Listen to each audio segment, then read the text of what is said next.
এরা কাদের অনুপ্রেরণায় আজকে আমার দেশে প্রবেশ করছে এবং এরা দেশের বিরুদ্ধাচারণ করছে? যাদেরকে গ্রেপ্তার করা হয়েছে, আমি শেখ সালমান সম্বন্ধে প্রত্যেকটা পুঙ্খানুপুঙ্খ আপডেট দিলাম।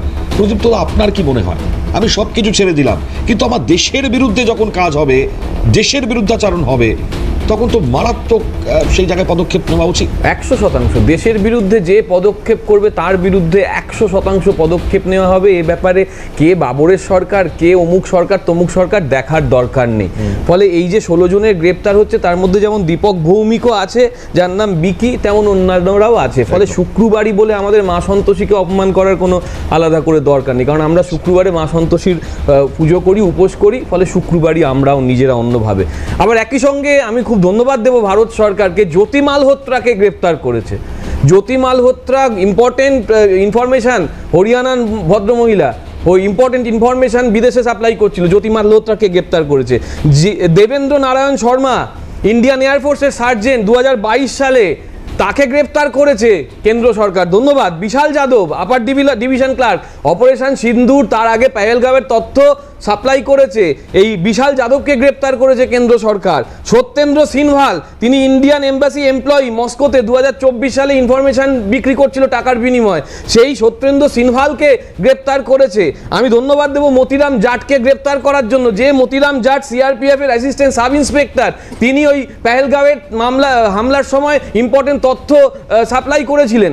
ফলে যারা 300 কেজি আরডিএক্স নিয়ে ঢুকছে বা যারা 28 জনকে মারছে, দেশের সুরক্ষার দায়িত্বে যারা ছিলেন, তারা যে ভুলভ্রান্তি করেছেন, যারা 300 জনকে মারতে সাহায্য করলেন, যারা 40 জনকে মারতে সাহায্য করলেন, যারা 28 জনকে মারতে সাহায্য করলেন, হু ever be the person is, আমার দেশের সুরক্ষা রক্ষা করতে, যেমন অভিষেক বন্দ্যোপাধ্যায় এই অপারেশন সিন্দুরের সময় বিশ্বব্যাপী তার আমার তৃণমূলের কংগ্রেসের তথা আমার দেশের বক্তব্য দিয়েছে, আমরা দেশের ক্ষেত্রে ঐক্যবদ্ধ শক্তিশালী। কিন্তু আলাদা করে যখন আমি ভাগ করার চেষ্টা করছি, ওই ভারত তেরে টুকরে হোঙ্গে এই ধরনের কথা যারা বলছে, তাদের বিরুদ্ধে চূড়ান্তভাবে একটা ব্যবস্থা নেওয়া উচিত। ঠিক যেমন আমার রাজ্যে, দেশের হাতে ক্ষমতা রয়েছে আর্টিকেল 2 থেকে 4 অবধি, যে সংসদে রাজ্যের নাম পরিবর্তন, সীমানা পরিবর্তন, 14টা রাজ্য থেকে শুরু হয়েছিল, আজকে 30টা রাজ্য বা 29টা রাজ্য মনে করতে পারছি না। এটাও টুকরে টুকরে কিনা আমি জানি না। আমি জানি না আলাদা উত্তরবঙ্গের রাজ্য গঠন করার দাবি যখন বিজেপির নেতারা পার্লামেন্টে বা বিধানসভায় জানায়, সেটা কোন টুকরে টুকরে করার কথা, নাকি আমি জানি না যে ভারতের সার্বভৌমিকতার প্রশ্ন যখন আসছে, তখন এই সিপিএম যখন কংগ্রেসের সঙ্গে ত্যাগ করলো সোমনাথ চট্টোপাধ্যায়ের কনটেক্সটে, সেটাও তো সার্বভৌমিকতার কনটেক্সটেই ছিল, 1-2 চুক্তির পরিপ্রেক্ষিতে। তখন তো সেটা ঘুরিয়ে বিজেপিকেই সাপোর্ট করা হয়েছিল, সেটাও তো বলতে পারি, কংগ্রেসের হাত কেটে দিয়ে, কিন্তু তখন তো তারা সার্বভৌমিকতার জন্যই দেশের সঙ্গে ছিল। বলে আমার বক্তব্য হচ্ছে, আপনি ক্যাটাগরাইজেশন করছেন কিনা একতার নামে, ভারতের যে মিলে সুর মেরা তুমারা তো সুর বনে হামারা, এই যে ভ্যালুজ, এই যে সার্বভৌমিকতার যে ভ্যালুজ, আমাদের যে ডিগনিটির values, we the people of ইন্ডিয়ার যে ভ্যালুজ, সেখানে উই দ্য পিপলের বদলে আপনি নির্দিষ্ট একটা চিন্তাকে, নির্দিষ্ট একটা চেতনাকে সরকারিভাবে ব্যবহার করছেন কিনা সেটা ইম্পর্টেন্ট। আজকে পার্লামেন্টে একটা বক্তব্য শুনেছো?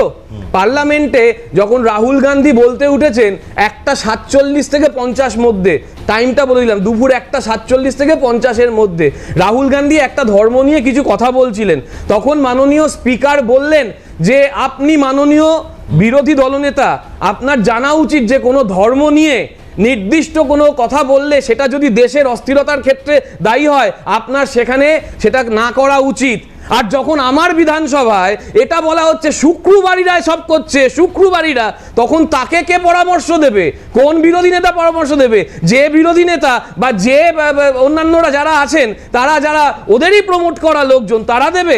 আমার জানা নেই। ফলে আমার বক্তব্য, 19 নম্বর ধারা অনুযায়ী প্রত্যেকের যেমন বাক স্বাধীনতার অধিকার আছে, 14 নম্বর ধারা অনুযায়ী আইনের চোখে সমানতার অধিকার আছে, তেমনি কিন্তু আমাদের রক্তের যে রং, সেই রংটা, আমার যদি এই মুহূর্তে হার্ট অ্যাটাক হয়, এই শ্যামদার যদি রক্ত আমার সঙ্গে মিলে যায়, আমায় কিন্তু শ্যামদার রক্ত নিতে আমার বউ বলবে বিজেপি করে বলে ওর রক্ত নিও না, ও মরে যাক, এটা আমার বউ বলবে না, আমার মা বলবে না, বলবে বিজেপি করুন, সিপিএম করুন, যে করুন।